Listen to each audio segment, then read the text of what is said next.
Hi guys, today we're gonna work on my East German Wonder. It's up on the left. It's a 1980 something Barkas. It's the product of the East German industrial complex. It's a real industrial garbage, but I love it very much. It has a 2-stroke, 3-cylinder water-cooled engine on the front with a front-wheel drive system. And you can see there's the transmission. Looks like it's got oil in it because it's all oily. And there's the tiny little engine on the front. But the reason for the season right now is because I want to fix the exhaust. So this is the exhaust coming down. It gets really big here. And it's all good until here. There is a hole there. And there is some pipe which is not really supposed to be the way it looks. And here's the rear muffler, which has all kind of very nice holes on it. So that's what that's why it's have that really awesome sound, which I probably thinking this thing gonna fall apart very soon. And then here's a little resonator. That's how it's supposed to look like. It's at the end. So let's see what I have in my stockpile. I stockpiled a bunch of parts for it. There's an interesting feature in it. This is a brake part. I would call it a proportioning valve, but it's not exactly doing the same thing. It actually feels how much weight you have on the vehicle, and it's adjusts the rear brake pressure based on the weight. So if you have more weight on it, it's gonna come closer, so it will give you more brake pressure for the rear wheels. Otherwise it would start sliding if you start pressing on the brake. Also, it's a unibody construction, but there is a big spine in the middle. If you see that, if we follow it, and there are the holders go to each side. It's a very complicated car. I would say it's an advanced collector car because you cannot buy anything for it, and it's really, really complicated to fix it. It's got 4 independent suspension with individual torsion springs. You can see the torsion springs there.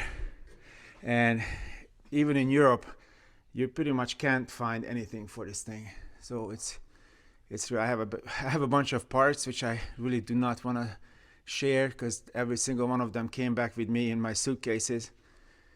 And yeah, so let's go see what kind of mufflers I have or exhaust system I have for this car. Since we're talking about Barcases, here's another one. I call it the Healy holder because I put my little mini-me, I would say, the little Austin Healy Bug-Eye Sprite on it, and it's painted the same color. This piece is quite rare. They only made 50 of these, like 50 of these configurations. It's got 3 axles, 3 independent suspensions.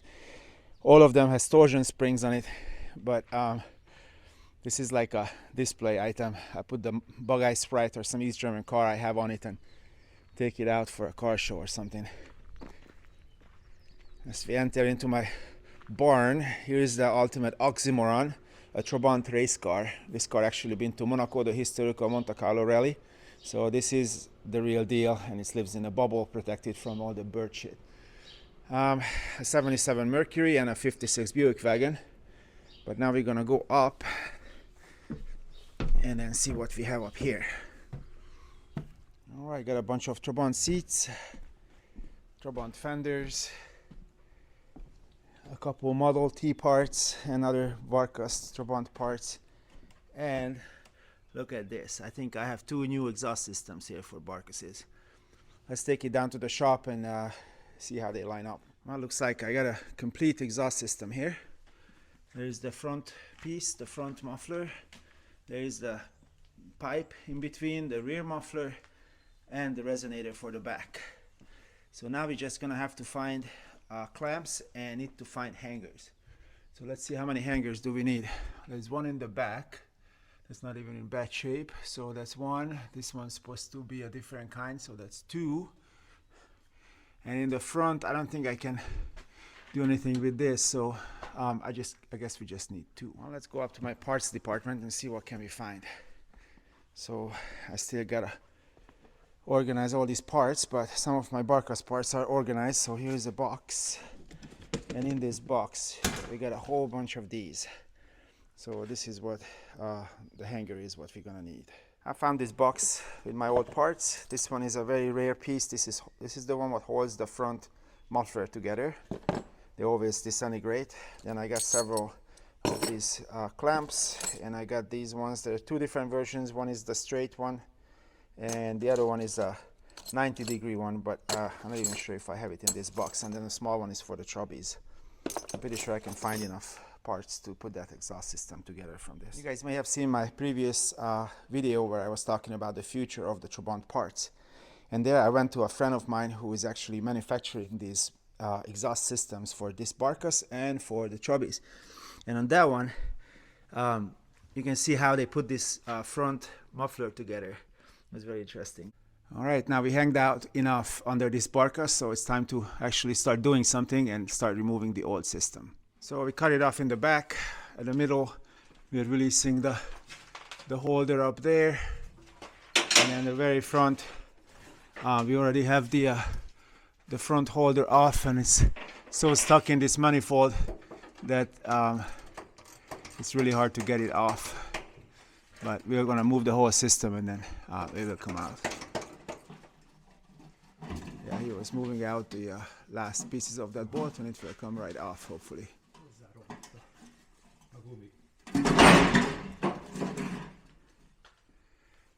Now that it came off, we can take it outside and put the new one on. So I'm gonna clean the mating surfaces, more specifically this hole, the inside of this hole, and then the original exhaust manifold bolts as well. And then we can start thinking about hanging up the new system. The front is up, but I didn't tighten it up. The next problem is that we had a holder here, and that holder, what holds this thing, it was broken, that middle muffler. So provisorily, I'm just gonna put a little wire hanger there, and I'll have to make another bracket for it. But in the back, you can see how easy that thing goes up. When my friend makes, they take particular attention to the details that it will slide on just like that. And it's really easy to put it on, so you don't have to suck with it when you install it. Well, we assembled the whole system now, and then starting from here, we start heading towards the back, to the front of the car. And then all these ones are just provisory, they're just there. They're still loose, everything is loose. I gotta come up with a bracket here, the old one broke, and then we just have these little wires hanging or not, and then the whole thing is still loose in the front. So we're gonna start tightening up from the front and go all the way to the back. Everything is all tied up with a nice new hanger, and then we tighten this one up to the rear muffler is sort of straight. Everything else is tight. The only thing what's missing is a hanger from here, so I need to come up with a hanger to hang it up to that position right there. So I need to connect these two, and then all the way up here, and this is tight as well. So I guess we're done. Let's hear it. It's done. I actually made a little bracket for it. It's not made, the original one is not, doesn't fit. So I made a new bracket for it and hanged it up, so it works really nice. Everything else is tight, so time to start it.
think we can call the repair a success. It sounds really nicely. The sound is great. It's not like before, and it's really quiet inside, which I really enjoy now. You can actually have a conversation when you're driving with it. So thank you for watching, and see you guys next Friday with something else. Bye.